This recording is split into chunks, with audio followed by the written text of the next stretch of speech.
Dear students, आज का हमारा टॉपिक है एटॉमिक हिस्ट्री एंड स्ट्रक्चर। यानी हम पढ़ेंगे कि एटम के वजूद के बारे में बात कब से शुरू हुई, डेवलपमेंट कैसे हुई, और फिर आज जहाँ हम बैठे हुए एटम के बारे में मुख्तलिफ साइंटिस्ट और फिलोसफर की क्या राय हैं।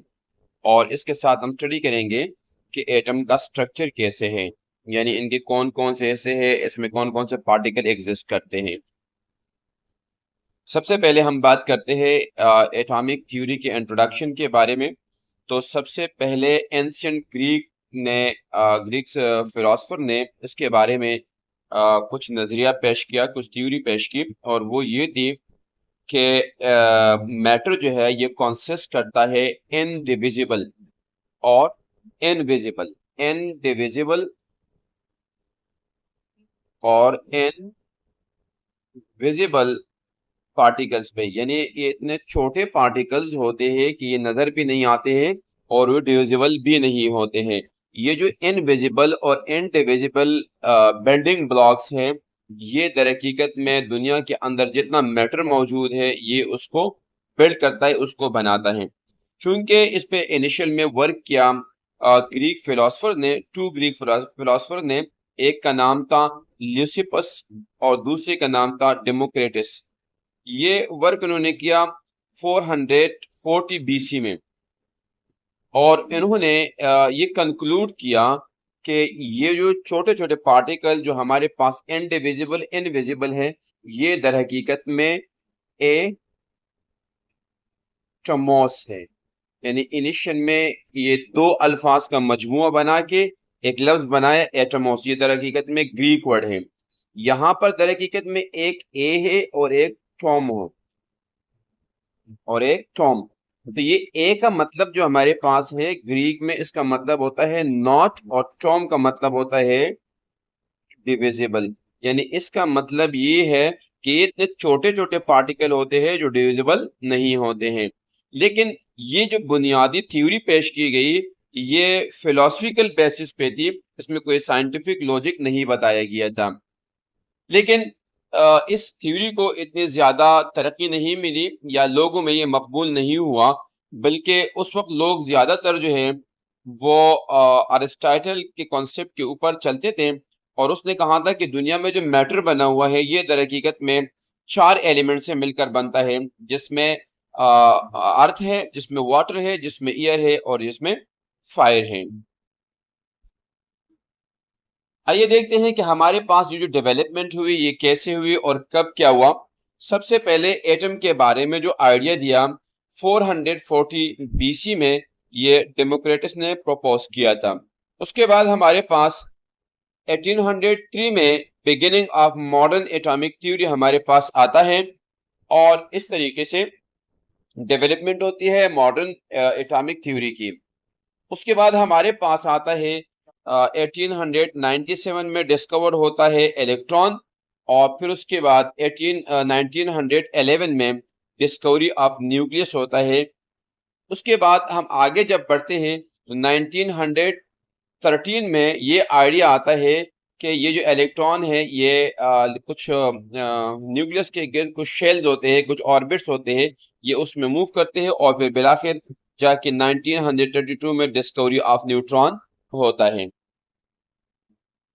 मॉडर्न एटॉमिक थ्योरी की अगर बात करते हैं स्टूडेंट, तो ये 1803 में जॉन डाल्टन ने पेश किया, और इस आइडिया के मुताबिक, इस थ्योरी के मुताबिक दर हकीकत में उन्होंने उस फिलोसफिकल थ्योरी को छोड़ के कुछ साइंटिफिक लॉजिक इकट्ठे किए और उसकी बुनियाद पर एक मॉडर्न थ्योरी पेश की एटम के बारे में।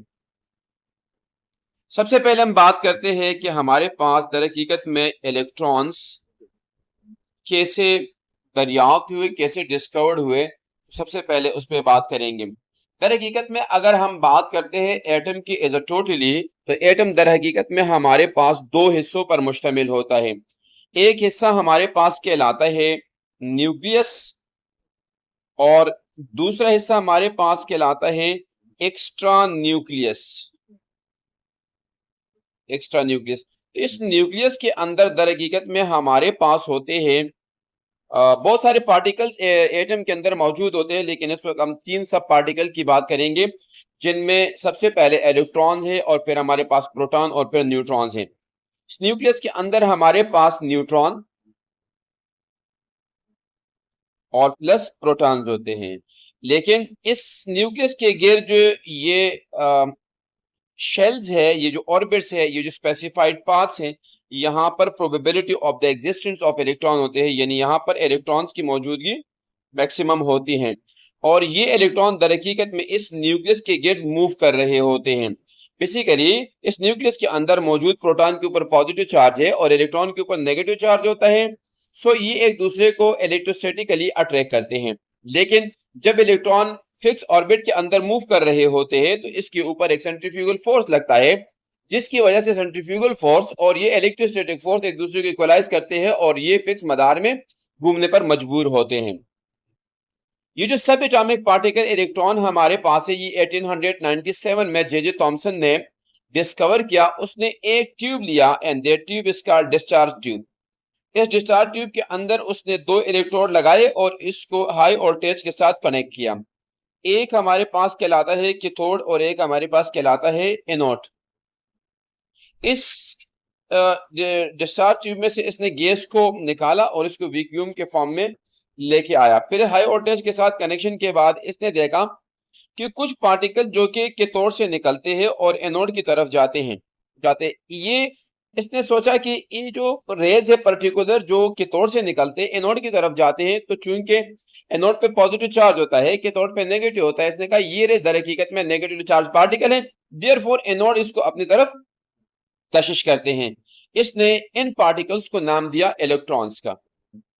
लेटर ऑन मेडिकन ने एक ऑयल ड्रॉप एक्सपेरिमेंट किया। उस ऑयल ड्रॉप एक्सपेरिमेंट के अंदर उसने ये किया कि उसने भी एक ट्यूब लिया, इसमें 2 इलेक्ट्रोड फिट किया, उसको भी हाई वोल्टेज के साथ कनेक्ट किया और साथ में एक स्प्रे लिया जहां से उसने ऑयल ड्रॉप का स्प्रे किया।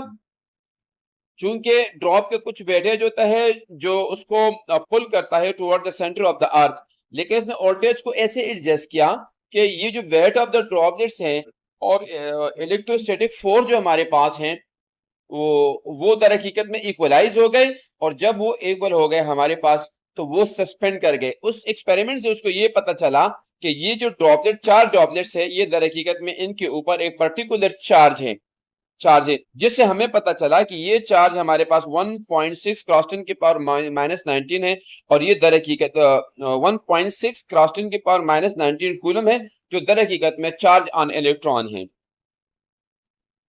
उसके बाद हमारे पास स्टूडेंट्स नेक्स्ट जो हमारे पास आते हैं वो डिस्कवरी ऑफ न्यूक्लियस की हम बात करेंगे। जैसे मैंने इब्तिदा में कहा कि हमारे पास दर हकीकत में एटम के 2 हिस्से होते हैं, एक को कहते हैं न्यूक्लियस और दूसरे को कहते हैं एक्स्ट्रा न्यूक्लियस। तो न्यूक्लियस के अंदर मेनली 2 पार्टिकल एग्जिस्ट करते हैं, एक हमारे पास न्यूट्रॉन है और एक हमारे पास प्रोटॉन है। 1911 में रदरफोर्ड ने इसकी बुनियाद डाली कि एटम जो है वो कंसिस्ट करता है एक्सट्रीमली चार्ज रीजन, यानी एटम जो है बहुत ज्यादा एक्सट्रीमली चार्ज रीजन के ऊपर मुश्तमिल है, which is he called nucleus, जिसको उसने न्यूक्लियस का नाम दिया। wherein the most of the mass of the n atom is concentrated while the electron revolve in the extra nuclear part। उसने कहा कि एक ऐसा हिस्सा मौजूद है जिसके अंदर चार्ज भी मौजूद है, यानी दर हकीकत में पॉजिटिव चार्ज मौजूद है, और मास जो है वो टोटली यहां पर कंसंट्रेट कर रहा है, यानी टोटली का मतलब ये है कि 99 पॉइंट समथिंग जाके यहां पर एग्जिस्ट करता है। उसको कुछ लॉजिक है वो आगे हम स्टडी करेंगे ये कैसे एग्जिस्ट कर रहा होता है। By 1920 scientists knew and believed that most of the mass of the atom was located in the central nuclear core। यानी ये जो हमारे पास सेंट्रल पार्ट है, ये जो न्यूक्लियस है हमारे पास ज्यादातर मास यहाँ पे है, और ये जो हमारे पास इसके गिर्द जो ऑर्बिट्स है या पर्टिकुलर पाथ है जिसमें इलेक्ट्रॉन मूव कर रहे होते हैं, ये दर हकीकत में इलेक्ट्रॉन क्लाउड्स भी कहलाता है। और यहाँ पर जो मास है यानी मास ऑफ इलेक्ट्रॉन है वो बहुत कम होता है, क्योंकि इलेक्ट्रॉन बहुत लाइटर होते हैं एज कंपेयर टू प्रोटॉन्स के और इवन न्यूट्रॉन्स के। अगर हम बात करें प्रोटॉन्स की, तो प्रोटॉन भी दर हकीकत में हमारे पास पॉजिटिव चार्जेस होते हैं, सब एटॉमिक पार्टिकल्स होते हैं, और ये 1886 में गोल्डस्टीन ने डिस्कवर किया। वो भी दर हकीकत में सेम ट्यूब को यूज कर रहा था, डिस्चार्ज ट्यूब को। और ये जो डिस्चार्ज ट्यूब हमारे पास है, इसमें भी हमारे पास दो इलेक्ट्रोड लगे हुए थे, इसको भी हाई वोल्टेज के साथ कनेक्ट किया गया था। एक हमारे पास कैथोड है और दूसरा हमारे पास एनोड है। लेकिन यहां पर इसने क्या किया कि यहां पर जो इसने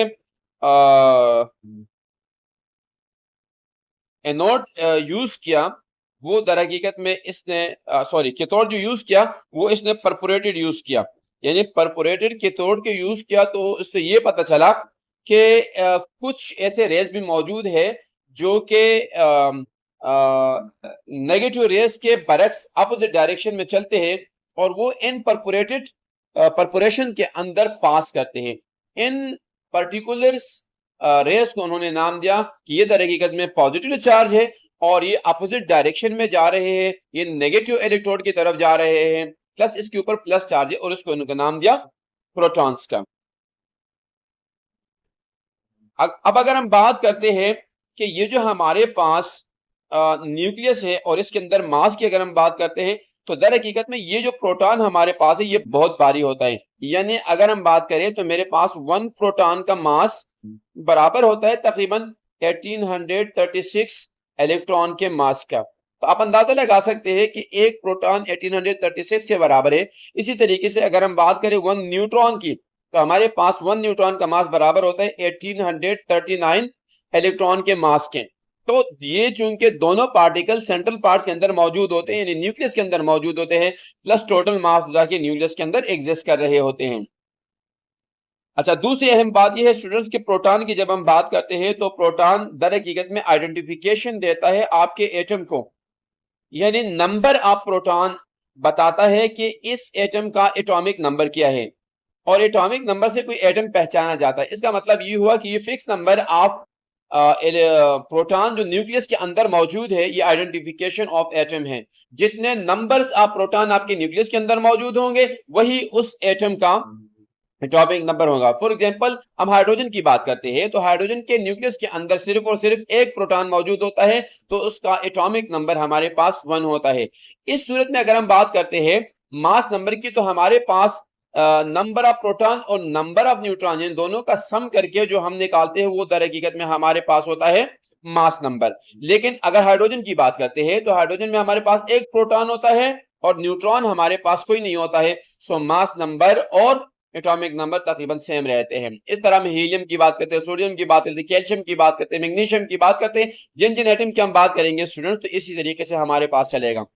दर हकीकत में इस एक्सपेरिमेंट के दौरान कि जब उसने हाई वोल्टेज पास किया, उसने देखा कि ये जो कैथोड से निकलने वाले रेज है जिसको हमने इलेक्ट्रॉन का नाम दिया था, ये जाके इसके अंदर मौजूद गैस पार्टिकल के साथ टकराते हैं और टकराने के नतीजे में हमारे पास क्या होता है, पॉजिटिव चार्ज क्रिएट होते हैं। यानी ये दर हकीकत में जो डिस्चार्ज ट्यूब के अंदर मौजूद, अगर मैं बात करूं कि इसके अंदर मौजूद जो गैस है वो हाइड्रोजन है, तो ये क्या करेगा, ये पार्टिकल जाके इस हाइड्रोजन के साथ कोलाइड करेगा और कोलिजन के नतीजे में इसके आउटर मोस्ट शेल के अंदर जो एक इलेक्ट्रॉन है उसको किक आउट करेगा। जब ये किक आउट करेगा तो बाकी मेरे पास H पॉजिटिव रह जाएगा। H पॉजिटिव का मतलब ये है कि ये दर हकीकत में क्या है, ये प्रोटॉन है। मेरे कहने का मकसद ये है कि जब ये इंटेंसियो रेज जाके आपके हाइड्रोजन गैस के एटम के साथ टकराते हैं तो उसके अंदर मौजूद एक इलेक्ट्रॉन होता है, उसको नॉक आउट कर देता है और आपके पास बाकी सिर्फ न्यूक्लियस रहता है और न्यूक्लियस में इस वक्त सिर्फ एक ही प्रोटॉन होता है। बस ये दर हकीकत में पॉजिटिव चार्ज है और ये दर हकीकत में प्रोटॉन है स्टूडेंट्स। अच्छा, अब हम चूंकि न्यूक्लियस की बात करते हैं कि न्यूक्लियस में हमारे पास क्या होता है, तो जैसे मैंने कहा कि न्यूक्लियस में हमारे पास ये दो पार्टिकल्स मौजूद होते हैं। अच्छा, अब हमारे पास सब एटॉमिक पार्टिकल की अगर हम बात करते हैं तो हमारे पास एक एटम के अंदर तकरीबन 100 या 100 से ज्यादा सब एटॉमिक पार्टिकल मौजूद हैं। लेकिन चूंकि हम बुनियादी 3 पार्टिकल्स की यहां बात कर रहे हैं, तो हमारे पास एक है electron, electron having negative charge, एक हमारे पास होते हैं प्रोटॉन्स, प्रोटॉन है positive charges, and the third is neutron, and neutron है नो चार्ज, यानी ये न्यूट्रल है, इसके ऊपर कोई चार्ज नहीं होता है स्टूडेंट्स। अच्छा, ये हमारे पास है कि electrons carry negative charge magnitude equal to the positive charge of proton. याद रखिए स्टूडेंट्स कि दर हकीकत में इलेक्ट्रॉन के ऊपर चार्ज जो होता है ये बराबर होता है जो प्रोटॉन के ऊपर चार्ज है उसके, यानी दोनों का मैग्नीट्यूड सेम रहता है।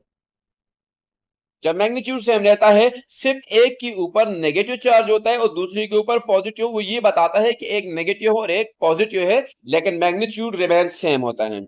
याद रहे स्टूडेंट्स कि जब हम एटम की बात करते हैं तो हमेशा नंबर ऑफ इलेक्ट्रॉन्स इक्वल रहता है नंबर ऑफ प्रोटॉन्स का, ये हमारे पास इक्वल है। तब हम ये बात करते हैं कि atom is a totally neutral होता है, एटम के ऊपर कोई चार्ज नहीं होता। हाँ, अगर एटम इलेक्ट्रॉन छोड़ता है, दे देता है या ले लेता है तो उसके ऊपर प्लस माइनस का चार्ज जरूर आता है, लेकिन बाय नेचर कोई भी एटम जो है वो न्यूट्रल होता है। मिसाल के तौर पर मैं बात करता हूं यहाँ पर हाइड्रोजन की, तो हाइड्रोजन की अगर मैं बात करूं स्टूडेंट, तो हाइड्रोजन में हमारे पास एक इलेक्ट्रॉन है और एक प्रोटॉन है।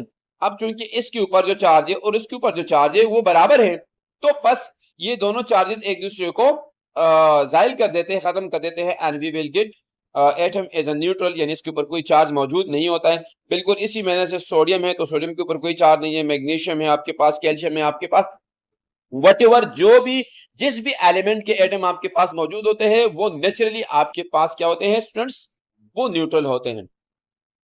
प्रोटॉन की बात करते हैं, पॉजिटिव चार्ज सब एटॉमिक पार्टिकल होता है, न्यूक्लियस के अंदर एग्जिस्ट करता है। स्टूडेंट्स ये जो इलेक्ट्रॉन हमारे पास होते हैं ये शेल्स के अंदर होते हैं और सब शेल्स के अंदर होते हैं, यानी एटम के सब एनर्जी लेवल्स के अंदर या एनर्जी लेवल्स के अंदर एग्जिस्ट करते हैं। ये रिवोल्यूशन में होते हैं, ये मूव कर रहे होते हैं, गर्दिश कर रहे होते हैं। लेकिन प्रोटॉन्स की अगर हम बात करते हैं तो प्रोटॉन दर हकीकत में हमारे पास न्यूक्लियस के अंदर एग्जिस्ट करते हैं और इसके ऊपर पॉजिटिव चार्ज होता है। 1886 एडी में गोल्डस्टीन ने परफोरेटेड कैथोड यूज करके इसकी डिस्कवरी की, इस पर मैंने तफसील से बात की स्टूडेंट्स। अब अगर न्यूट्रॉन की बात करते हैं तो न्यूट्रॉन जो है ये स्लाइटली हेवियर होता है प्रोटॉन से, यानी प्रोटॉन से थोड़ा सा भारी होता है। जैसे मैंने ऊपर कहा था कि अगर हम एक प्रोटॉन की बात करते हैं, एक प्रोटॉन मेरे पास बराबर होता है 1836 इलेक्ट्रॉन्स के मास के, ये मासेस का रेशो मैं बता रहा हूं। लेकिन इसी इलेक्ट्रॉन्स का अगर हम कंपैरिजन करें न्यूट्रॉन के साथ तो वन न्यूट्रॉन का मास बराबर होता है 1839 मास ऑफ इलेक्ट्रॉन के। स्टूडेंट्स ये पार्टिकल डिस्कवर किया था जेम्स चिडविक ने 1932 एडी में। आइए स्टूडेंट्स की प्रॉपर्टीज देखते हैं कि सब एटॉमिक पार्टिकल्स की प्रॉपर्टीज हमारे पास क्या है। सबसे पहले हम बात करते हैं इलेक्ट्रॉन की, और इलेक्ट्रॉन की अगर हम बात करते हैं, इसकी मास की अगर हम बात करते हैं, एएमयू में अगर बात करते हैं, एटॉमिक मास यूनिट में अगर बात करते हैं मास की, इसका मास होता है 0.00055। बात करते हैं प्रोटॉन के, प्रोटॉन का जो मास होता है हमारे पास एटॉमिक मास यूनिट की सूरत में 1.0073 होता है। न्यूट्रॉन की बात करते हैं 1.0086 होता है। जैसे हमने कहा कि इन दोनों के मासेस में थोड़ा डिफरेंस है, यानी ये ज्यादा हेवियर है ये न्यूट्रॉन आपके पास। अच्छा, अब अगर हम चार्ज की बात करते हैं तो इलेक्ट्रॉन के ऊपर मेरे पास चार्ज होता है स्टूडेंट 9.11 क्रॉस 10 की पावर -28।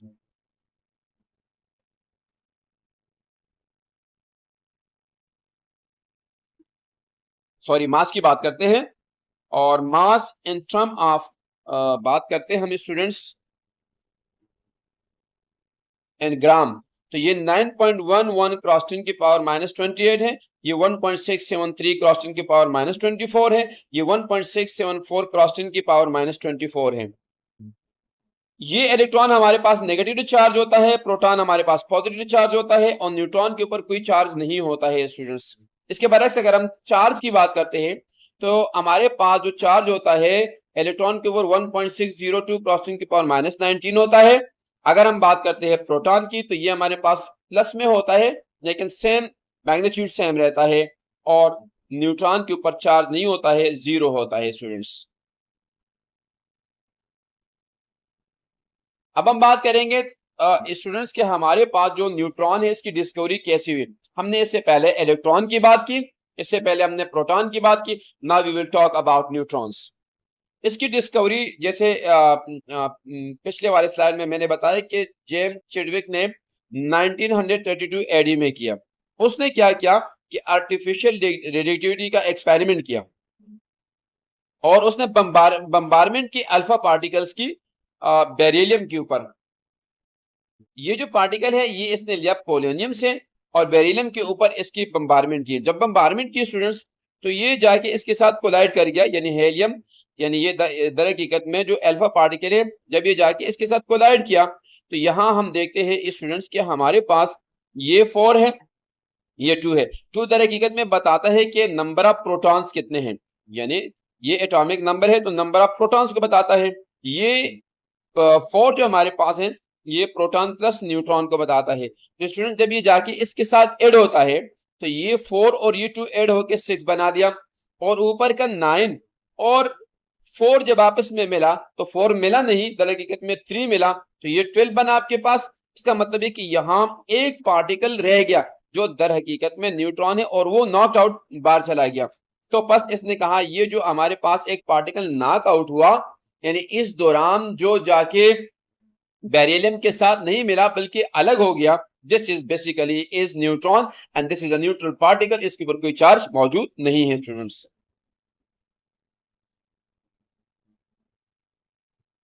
आइए स्टूडेंट्स अब हम बात करते हैं कि बोहर्स थ्योरी दर हकीकत में हमारे पास क्या कहता है। Comparison of the atomic model with the solar system. उसने कहा कि दर हकीकत में एटम का जो मॉडल है ये उसने कंपेयर किया था सोलर सिस्टम के अंदर। उसने कहा था कि एक न्यूक्लियस हमारे पास होता है जो सन की तरह है और इसके गिर्द जो हमारे पास ये ऑर्बिट्स है, इसके अंदर इलेक्ट्रॉन जो मूव कर रहे हैं ये बाकी प्लैनेट्स की तरफ मूव कर रहे हैं। लेकिन उसने कहा था कि अगर ये इलेक्ट्रॉन प्लैनेट्स की तरह इन ऑर्बिट्स के अंदर मूव कर रहे हैं तो फिर होना ही चाहिए, क्योंकि ये मूव कर रहे हैं इस मोशन के लिए इसको एनर्जी चाहिए और ये इलेक्ट्रॉन एनर्जी लूज करेगा। लूज करने के बाद ये अपर एनर्जी लेवल से जाके लोअर में जाएगा और लोअर से चूंकि एनर्जी रिलीज होने पे इलेक्ट्रॉन अपर एनर्जी लेवल से नीचे में जाएगा और ये नीचे से जाके न्यूक्लियस में और इस तरीके से आपका एटम क्या हो जाएगा, डिस्ट्रॉय हो जाएगा।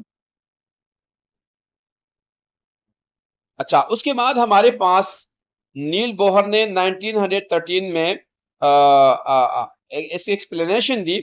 ये दर हकीकत में एक डेनिश फिजिस्ट था, इसका नाम था नील बोहर। उसका एटॉमिक मॉडल जो है वो बेस करता है प्लंक्स क्वांटम थ्योरी के ऊपर। प्लंक्स क्वांटम थ्योरी का मतलब ये है कि अगर आपका इलेक्ट्रॉन हायर एनर्जी लेवल से लोअर एनर्जी लेवल में आता है या लोअर एनर्जी लेवल से हायर एनर्जी लेवल में जाता है स्टूडेंट्स, तो इस दौरान पर्टिकुलर अमाउंट ऑफ एनर्जी या तो रिलीज होगी या एब्जॉर्ब होगी। यानी कहने का मकसद ये है, ऐसा नहीं है कि अगर एक इलेक्ट्रॉन को लोअर एनर्जी लेवल से हायर एनर्जी लेवल में जाने के लिए मिसाल के तौर पर असल में क्वांटा की बात हो रही है, क्वांटा कहते हैं पैकेट ऑफ एनर्जी को। तो अगर मिसाल के तौर पर इसको यहां से यहां तक जाने के लिए एक क्वांटा चाहिए कि ये इस लेवल 1 से इस लेवल 2 में जाए, इस लेवल 1 से 2 में जाए, और हम क्या करें इसको आधा पैकेट दे दें तो ये मुमकिन नहीं है कि यहां से यहां जाए। यानी लोअर एनर्जी लेवल से अपर एनर्जी लेवल में जाने के लिए मखसूस अमाउंट ऑफ एनर्जी चाहिए, जब तक वो इसको मिलेगी नहीं ये ऊपर वाले लेवल में नहीं जाएगा। और जब ये इस एनर्जी को रिलीज करेगा तब वापस आएगा, तो तब भी वो particular amount of energy release करेगा, ऐसा नहीं कि कम और ज्यादा हो।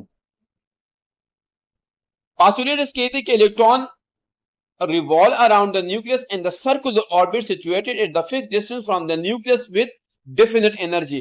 यानी इसका मतलब ये था कि ये न्यूक्लियस है हमारे पास, इसके गिर्द ये हमारे पास दर हकीकत में ऑर्बिट्स हैं। इसने कहा था कि ये जो इलेक्ट्रॉन है ये फिक्स ऑर्बिट्स के अंदर मूव कर रहे होते हैं इस न्यूक्लियस के गिर्द, तो इनकी पर्टिकुलर एनर्जी होती है, यानी ये पर डेफिनेट एनर्जी रखते हैं और वो इस न्यूक्लियस से ये इलेक्ट्रॉन एक खास डिस्टेंस के ऊपर होते हैं। दूसरी बात इसने ये की कि as long as electron remain in the appropriate orbit it neither loses nor gain energy. यानी खास ऑर्बिट के अंदर रहते हुए न तो इलेक्ट्रॉन एनर्जी लूज करेगा और न इलेक्ट्रॉन एनर्जी लेगा, यानी दोनों काम नहीं होंगे। ड्यूरिंग एक्साइटेशन, एक्साइटेशन का मतलब ये है कि जब आपका इलेक्ट्रॉन एनर्जी लेगा और वो हायर एनर्जी लेवल में जंप करेगा। इलेक्ट्रॉन एब्जॉर्ब क्वांटाइज एनर्जी, खास पैकेट, खास अमाउंट ऑफ एनर्जी लेगा and jump from lower energy orbit to inappropriate higher energy orbit, वो लोअर से अपर में जाएगा। Angular momentum of the electron mvr is the integral multiple of nh/2π, यानी ये relationship follow करेगा angular momentum के लिए इलेक्ट्रॉन की, यानी mvr यानी एंगुलर मोमेंटम वो इंटीग्रल मल्टीपल होगा, यानी n इंटू h/2π, यानी h/2π multiply by n। n हमारे पास 1 भी हो सकता है, 2 भी हो सकता है, 3 भी हो सकता है, 4 भी हो सकता है, 5 भी हो सकता है, 6 भी होता है, 7 भी हो सकता है, 8 भी हो सकता है। ये डिपेंड करता है नंबर ऑफ शेल के ऊपर कि कौन से शेल के अंदर हम बात कर रहे हैं। उसके साथ जब हम इस h को यानी प्लैंक्स कांस्टेंट को और 2π, ये दोनों कांस्टेंट वैल्यूज इनको मल्टीप्लाई करेंगे, we will get the angular momentum. Students ये टॉपिक कंप्लीट हो जाता है। अगर आपके दिमाग में कोई सवाल है, कोई बात समझ में नहीं आई हो, तो आप कमेंट सेक्शन में डाल सकते हैं। Thank you for watching my video.